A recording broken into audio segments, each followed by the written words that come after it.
धन्यकार जी महापुरुषों बहुत ही सुंदर विषय, बहुत ही सुंदर टॉपिक अगर हमारे मन में बस जाए तो जीवन सुधर जाए, सफल हो जाए, वारे न्यारे हो जाए, जिंदगी जगमगाने लग जाए।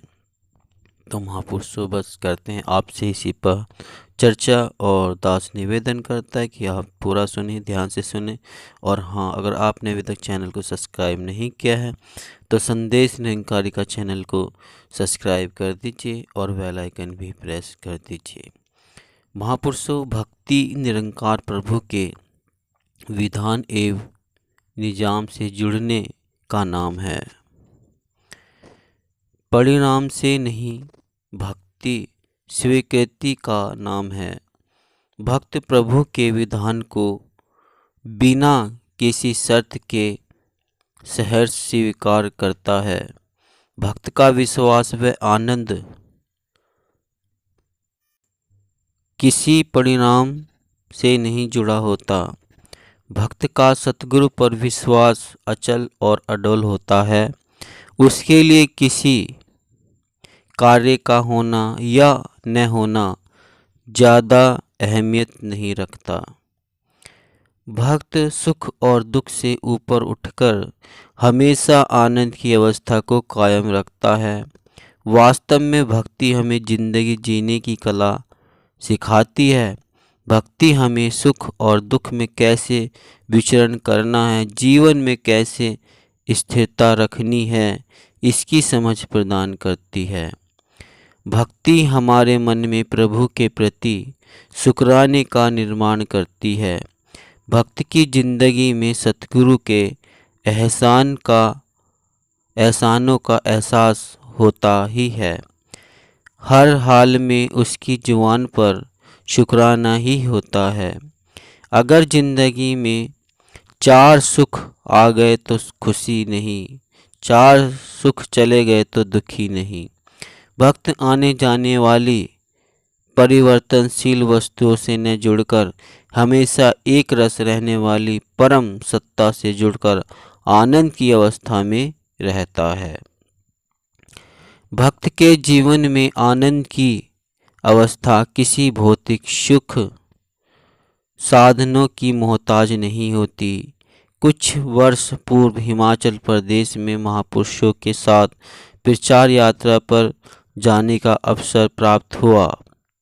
यात्राओं के दौरान देखने को मिला कि पहाड़ों पर संत महात्मा बड़ी विषम परिस्थितियों में रह रहे थे, लेकिन उनके चेहरे पर आनंद की अवस्था बनी हुई थी।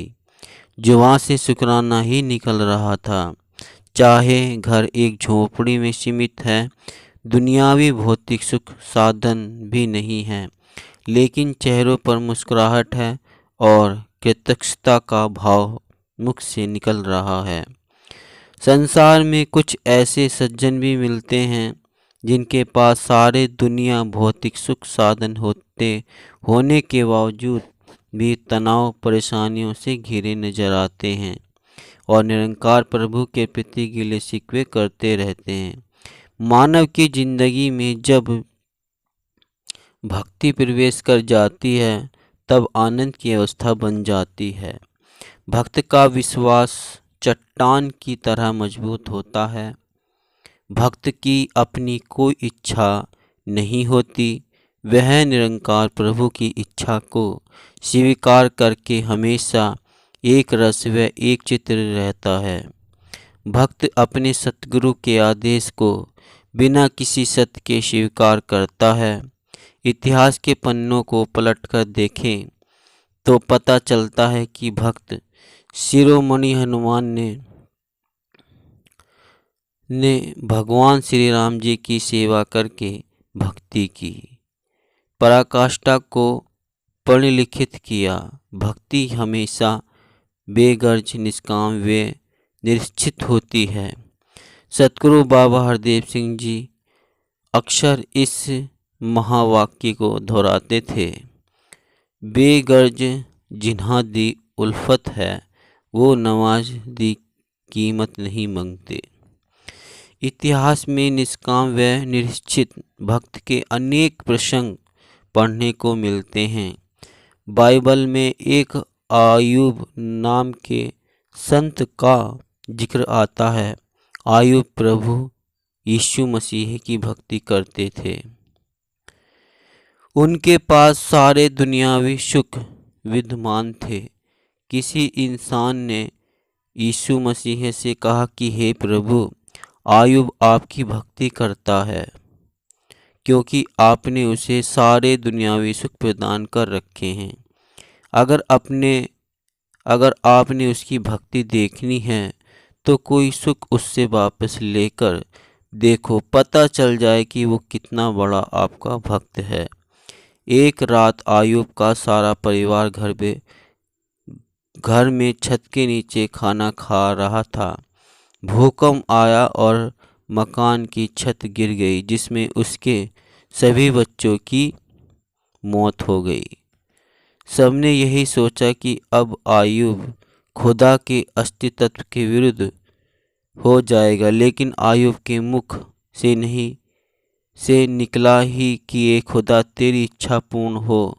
समय बीतता चला गया और मुसीबतों का एक नया पहाड़ टूट पड़ा। आयूब को कोढ़ हो गया। आयूब की पत्नी कहने लगी कि अब तो परमात्मा की भक्ति करना छोड़ दो, अब बाकी शेष बचा ही क्या है जो आप भक्ति कर रहे हो।